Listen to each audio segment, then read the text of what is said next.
Hi, this is Becky with Icing on Top Becky's Cakes, and today we're going to pipe this carnation that someone sent that lovely picture to me. And this is the tip 124, a teco. It's a slimmer tip, so that's what you want when piping thin petals like this. Now we're going to put in a drop of deep pink americolor, and we're going to put it right on the seam that is on the same seam that the narrow end is on. And then we'll take our wooden skewer or dowel rod and just follow that, pressing the dye all the way down on that seam.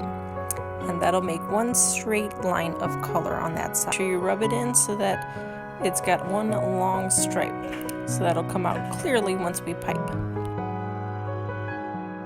And then you just fill in the rest with white buttercream, and then we can get started.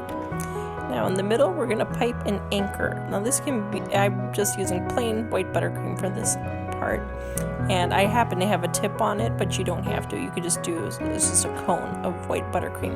It's just something to anchor on the rest of our petals that we're going to start here. So there's the picture of the carnation that was sent to me. And so what you're going to do is we're going to take our tip with the color side up, straight up and down, and we're going to just shake it back and forth to create a nice ruffle going on there in the middle. And just keep shaking it as we spin.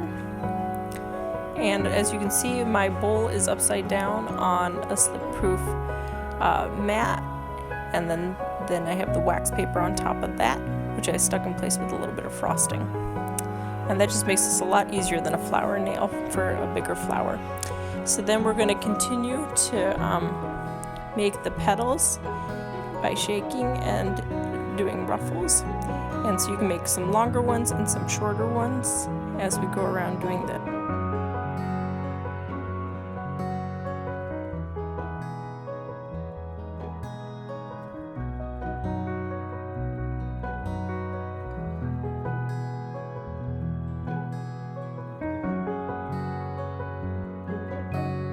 Now for these outer petals, we have the narrow end of the tip pulled a little closer to us.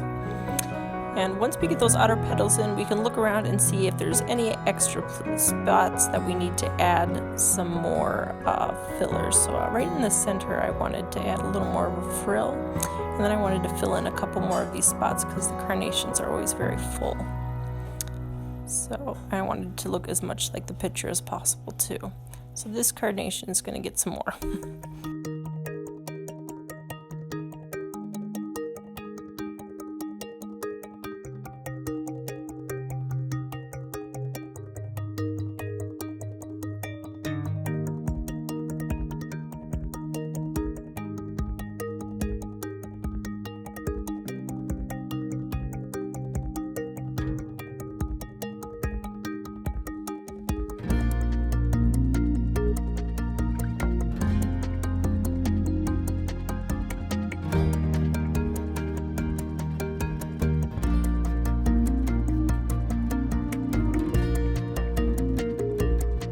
There's our carnation. And if you want to see the other flower buttercream tutorials, go ahead and check them out. I have quite a few on my channel. Thanks for watching.